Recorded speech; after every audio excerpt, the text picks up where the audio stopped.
Game খেলে fraud amount ঢুকে মাস্টারমশাইয়ের salary account বন্ধ হয়ে গেছে। হ্যাঁ, শিক্ষিত বোকার কিছু গল্প করি।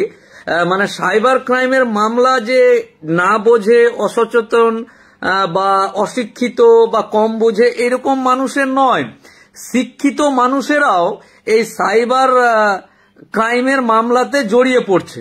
একজন মাস্টারমশাই, তার কলিগ বান্ধবী আছে, সেই বান্ধবী কারো কাছে শুনেছে ওই লিঙ্কে গিয়ে কিছু টাকা 20 টাকা 30 টাকা জমা করলে নাকি এত টাকা পাওয়া যাবে। তো মাস্টারমশাই প্রথমে করতে চায়নি, তখন তার বান্ধবী তাকে সুন্দর করে রিকোয়েস্ট করেছে যে ধরুন আপনার মেয়েকে আপনি গিফট করলেন, এই করলেন, তো বিভিন্ন রকম প্রলোভন দেখিয়ে সেই কলিগ বান্ধবী কিন্তু সেই মাস্টারমশাইকে গেম খেলতে বাধ্য করে এবং টাকা জমাতে বাধ্য করে। সেই টাকার রেভিনিউ বা লাভ আসা শুরু করে। এমন লাভ এসেছে যে 1350 টাকার জন্য মাস্টারমশাইয়ের স্যালারি অ্যাকাউন্টে সাইবার ক্রাইমের মামলা হয়ে অ্যাকাউন্ট বন্ধ হয়ে পড়ে আছে। এখন যে তিনি বেতন পান, সেই বেতনে তো প্রথমেই মাস্টারমশাইরা বেতন নিয়েই একেবারে ঘর বাড়ি লোন ফোন করে একাকার, লোনের টাকাও কাটে সেই ব্যাংক থেকে। কিন্তু দুর্ভাগ্যবশত সাইবার ক্রাইমের মামলা হয়ে মাস্টারমশাই এখন টাকা উঠাতে পারছে না ব্যাংক থেকে। করুণ পরিস্থিতি।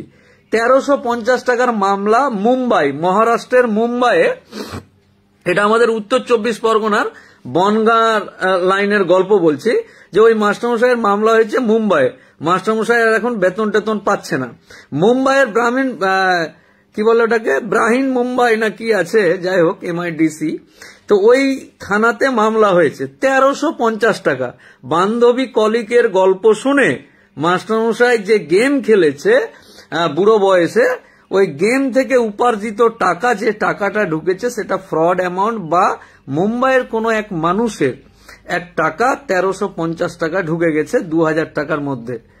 তো এই 1350 টাকার জন্য একজন শিক্ষিত মাস্টারমশাইয়ের মানুষ তার স্যালারি বা বেতন উঠাতে পারছে না, কারণ বেতন যে অ্যাকাউন্টটাতে ঢোকে সেই অ্যাকাউন্টে এই গল্প ঘটে গেছে।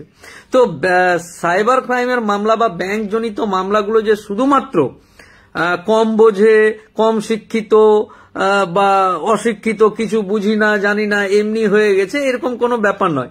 শিক্ষিত বোকারাও কিন্তু এই সমস্ত ঘটনায় জড়িয়ে পড়ছে। তাই প্রত্যেকটা শিক্ষিত, অশিক্ষিত, অর্ধশিক্ষিত, মাথা মোটা, সমস্ত মাথা গোটা সমস্ত মানুষকেই অনুরোধ করব যে বৃদ্ধ বয়সে গেম খেলে বা কোনো লিঙ্ক ক্লিক করলে এত টাকা পাওয়া যাবে, টেলিগ্রামে, হোয়াটসঅ্যাপে, ইউটিউবে, তো এই ধরনের কর্মকাণ্ডে জড়াবেন না। না হলে ওই যে বললাম 1350 টাকার জন্য এখন যেতে হবে মুম্বাইয়ে সেই থানায় গিয়ে বলতে হবে যে কে কেস করেছে তাকে ডাকো, ডেকে হেকে তার হাত পা ধরে টাকা ফেরত দিয়ে মামলার মোকদ্দমা উঠিয়ে আসতে হবে।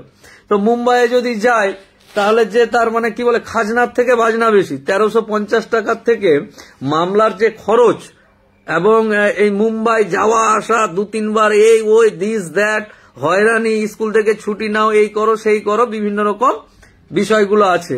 তাই সকলকেই এই সমস্ত বিষয়গুলো থেকে সচেতন হওয়ার আহ্বান জানাচ্ছি। ভালো থাকুন।